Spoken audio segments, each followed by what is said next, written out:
If you love the pillowy, comforting, versatile potato dumpling pasta, then you are in the right place. Today I'm making a classic potato gnocchi with my Weeknight tomato sauce. I'm Zach, and this is Everything is Gnocchi.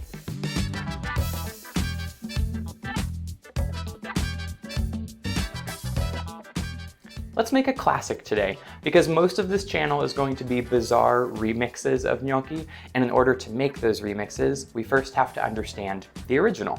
So let's start by preparing some potatoes.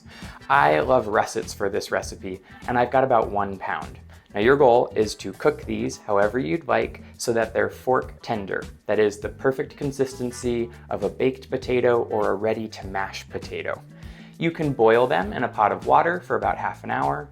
You can bake them wrapped in foil in a 400-degree Fahrenheit oven for about an hour. Or my favorite way is to steam them in an Instant Pot for about 15 minutes. You pick. Every cook has their own preferences. Some cooks have really strong preferences about how you prepare the potatoes. I find it doesn't really matter so long as you arrive at the right consistency. I've been teaching a cooking class for a few years now called Make Gnocchi Like an Italian Grandmother. And in this class, like today, we make a classic potato gnocchi dough from start to finish. We make a few different sauces. I'll tell you about the Italian grandmothers that informed these recipes. And my challenge for my students, my thesis really for this class, is that gnocchi are a simple, inexpensive, and impressive dish to make at home, even on a weeknight. And I know that the weeknight part is the challenge here, but this is my thesis, so I'm now going to cook some pasta and tell some stories, and by the end, I hope that I will have proven it to you to be true. So let's get started. The potato part is what takes the longest, so if you're making this on a weeknight, go ahead and start cooking your potatoes as soon as you get home from work, and then you can do whatever you need to do to settle into your evening, and then the real cooking begins. And once your potatoes are fork tender, you're ready to go. And once you get the hang of this happens really quickly. You're gonna be making so much gnocchi, so watch closely. I peel my potatoes while still warm. You can use a potato peeler, a spoon, just your hands will work. Then I rice the potatoes. My ricer is like a giant garlic press, and you do need to rice your potatoes in order to make great gnocchi. If you put them in a food processor, they'll come out gummy. If you try to mash them, they'll come out, well, lumpy, like mashed potatoes. Ricing our potatoes is the best way to ensure we have a fluffy and light consistency. As Italian grandmothers, we are confident cooks who either use the very popular Italian measurement quanto basta, which means enough of an ingredient, and don't worry, I'll always show you how much enough is, or we use the metric system. You might have noticed that I've been ricing my potatoes directly into a bowl on a scale, and that's because we're going to be measuring by weight, specifically in grams because it's going to make the math really easy. This recipe is actually more of a formula. Our universal gnocchi theory says that all gnocchi are made of 1 part flour to 2.5 parts gloop. Our most classic gloop is the cooked rice potato, which is what we're using today, and we'll be using all-purpose flour. I'm not going to get into the explanation of gloop today. I'm going to save that for when it matters next week when we make Oreo gnocchi. I'm serious. For now, I've measured out my potatoes. I'm going to divide that number by 2.5 and add that much flour. So for example, for every 500 grams of potatoes, you would use 200 grams of flour. You can also add 1 egg if you'd like, and the egg is going to help your dough come together more easily, and it's also going to make for denser gnocchi. I really like how light and fluffy these gnocchi come out by using just potatoes and flour, but the dough is a little bit trickier to handle and takes a little bit more practice. Into my potato bowl goes my flour and a big pinch of salt. Now before we mix, I want you to handle this dough as little as possible. There is no kneading in gnocchi making, okay? So I'm gonna start by just keeping my fingers open as I sift the flour and potato between my fingers. I want all of the flour and potato to touch. Now as I do this, it's going to start to clump together a little bit. It's just a little bit sticky. And as that happens, I'm going to start to gently compact this into a ball. I'm just encouraging the dough to come together.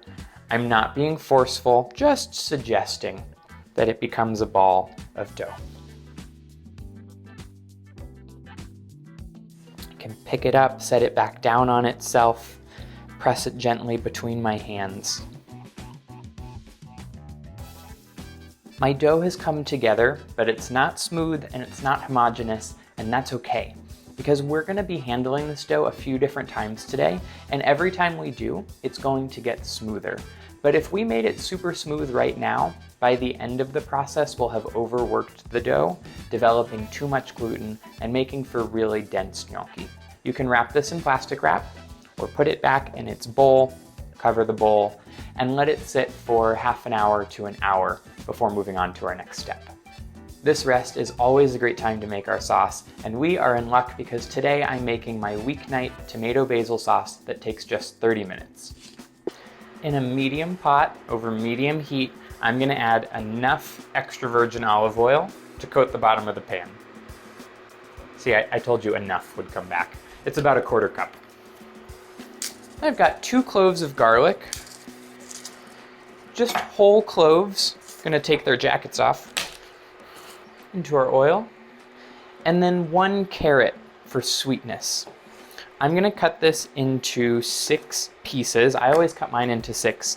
I don't care how many pieces you cut yours into, but you do have to remember your carrot number because we're going to fish them out later. Into the pot with our garlic. And we'll let this cook for just a minute or so to infuse our oil with some flavor. And I'm gonna open 1 can of San Marzano whole peeled tomatoes. You can use fresh tomatoes if they're in season. I like to make them with a can just to show you you can have this sauce all year round. Throw our tomatoes into our pot. Then add 1 big pinch of salt, stir it around, and then just nestle a basil sprig into the sauce, lower it to simmer, and allow to cook for half an hour. I'm borrowing this recipe from Meal and a Spiel. Alana Horwitz, who wrote the book, was a mentor of mine, and she learned to cook in Italy and then came back to teach Beverly Hills housewives how to be confident cooks in their kitchens. Her book, Meal and a Spiel, has some of my favorite go-to simple Italian recipes, and so I'm borrowing the sauce from there.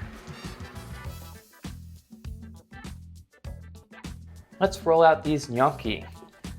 I'm gonna bring my dough to a very lightly floured work surface and just cut a chunk of dough about the size of the palm of my hand.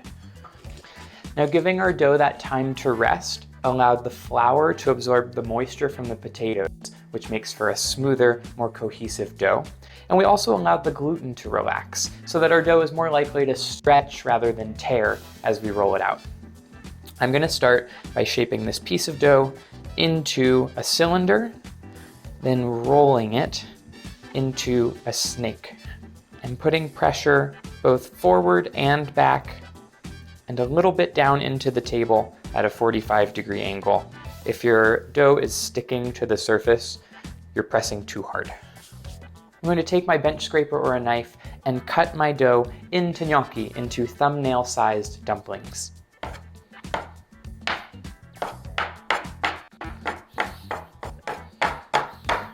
It's okay if some are a little bit bigger, a little bit smaller than their neighbors. They're all going to cook individually in the water, and they'll float to let us know when they're each finished cooking. I'm going to put some ridges on my gnocchi, which are beautiful, and also collect the sauce. I'm gonna grab my riga gnocchi, my gnocchi ridged board. I'm gonna hold this in my non-dominant hand, and then in the hand you roll gnocchi with, you're gonna pick up a dumpling, set it on the back of the board closest to you, take your thumb and press the gnocco forward and away from you, gently into the ridges so that the dumpling picks up those ridges. And then flip the backside up and over itself so the entire dumpling grabs the ridges and does a little somersault off the board. And then just repeat this process. You'll get really quick at this before you know it. So in preparation for putting this course together years ago, Having lived in Italy, I reached out to my network of Italian grandmothers, my network of nonne who communicate on Facebook Messenger, and I asked them a series of questions to learn what they thought about gnocchi. And they were so excited to respond, let me tell you. They all said, wow, we love gnocchi. We make or eat them sometimes multiple times a week, and there are so many different kinds of gnocchi. We tend to think of the potato gnocchi as being some of the classics, and they are in northern Italy. There are also versions of the dough made with ricotta cheese, particularly in southern Italy, as well as semolina flour, which is much more similar to a wheat pasta dough. The word gnocco, in fact, gnocco with an O at the end being the singular, just means dumpling. It doesn't refer to a specific kind of dumpling or pasta. We tend to think of gnocchi as being the potato kind, but they can really be any kind of dumpling. And there are so many ways to prepare them as well. There are the classic sauces, of course, like tomato basil, or pesto, or gorgonzola cream and toasted walnuts. But they said if you love a pasta sauce with sausage or with fish or anything else, gnocchi will probably lend themselves really well to that too. And one of my favorite traditions I learned about was that some Italians observe Giovedì gnocchi, Gnocchi Thursday, which is similar to like Taco Tuesday in America, just an excuse to get together with friends and make or eat gnocchi. We're going to be exploring a number of these traditions on Everything is Gnocchi, as well as breaking down some of the traditions so that we can invent our own. Let's get these cooking. I'm going to generously salt a pot of boiling water. And then we're going to be cooking these gnocchi in batches rather than all at once and straining the pot. So I'm going to drop just a few gnocchi in at a time so that they don't stick to each other. Think enough to make a single layer on the bottom of your pot. Give them a quick stir to keep them from sticking to the bottom.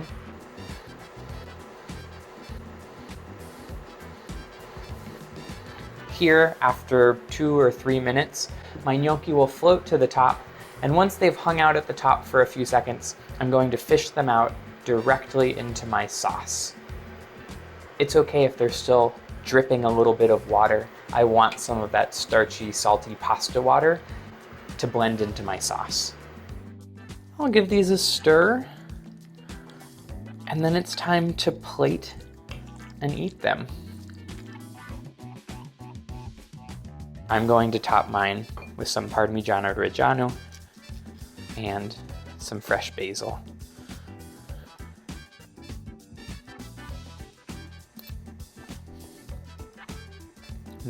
I love these. Just what a great example of really simple, delicious cooking, and doesn't take that long either. When you make these at home, you'll have made a dough with your hands entirely from scratch, and you can totally taste the love in there and the salt.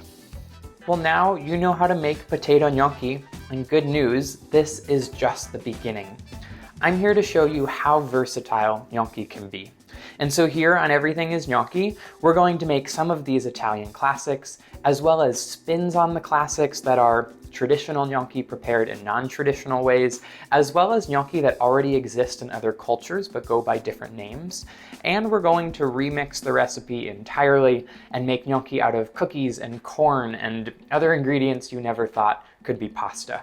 I hope you'll join me as we see how something as simple as pasta can connect us across cultures, communities, and generations. I'll see you next Gnocchi Thursday.